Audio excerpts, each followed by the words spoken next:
Hello Bondhura, welcome to another class of MEG, and we are going to do classical criticism block 2 continuing on with Aristotle. ঠিক আছে, Aristotle কে নিয়ে এগিয়ে যাচ্ছি। First, let us look at what is the definition of a tragedy. A tragedy is an imitation of an action in life which evokes sadness. Okay, so it is an imitation of an action which is complete, that means which has a beginning, a middle and an end, and which is of certain magnitude, that means it is for certain duration of time, and it is also very easy to remember. That's the definition of a tragedy given by Aristotle. So Aristotle said that a tragedy has 6 elements to it. Aristotle বলেছিল ট্র্যাজেডির ছখানা part থাকে। কি কি সেই part? there are there is one internal part and one is external part. The internal part consists of mythos or the plot, or the second is ethos or the character, and the third part is diania or the thought. So diania, diania. Okay, so yeah. And what are the external parts of the tragedy? According to Aristotle, it was language, or which was also known as lexis. The second part was music, which is also known as melopoia, right?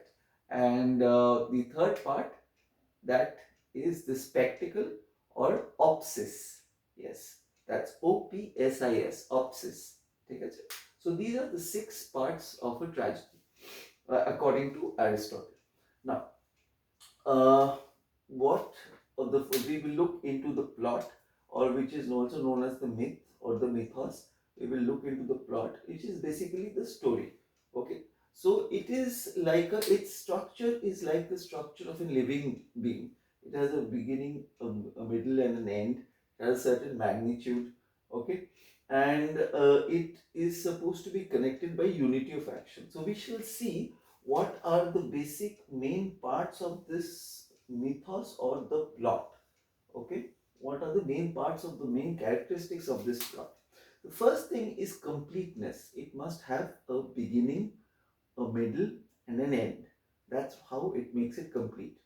Second is, it should have a magnitude. That means it should be of a duration which people can remember the play for, or it shouldn't be for such a long time that people don't remember the whole play, what is happening.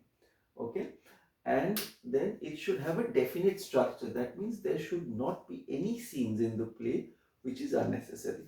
All right, then we have universality, which means the characters should act as if other people, normal people, would act in any such situation.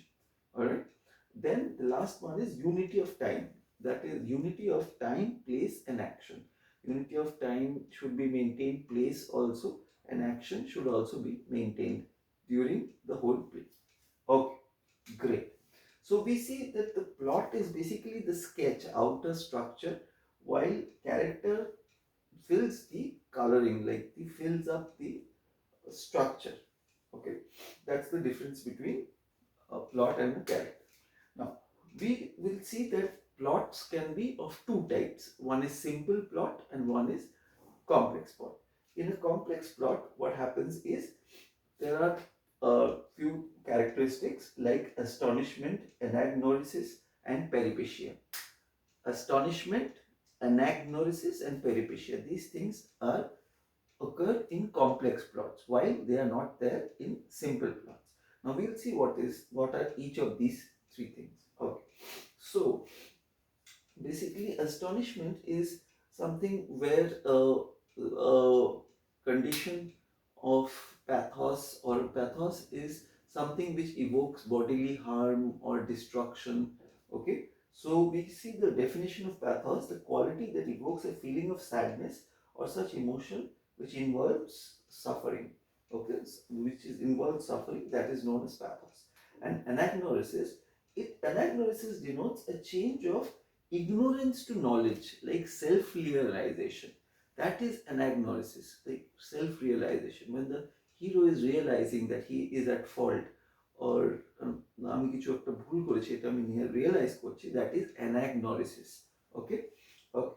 Now peripecia is the reversal of expectations, like this, for example, in Hamlet.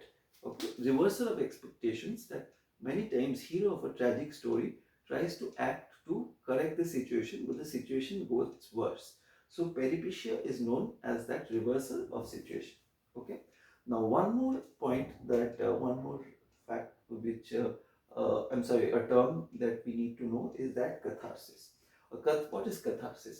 It is a purgation or release of uh, pent up emotions that the tragedy uh, has to offer. So, a tragedy, it is said very beautifully, a tragedy does not make a sad man sadder or a happy man happier.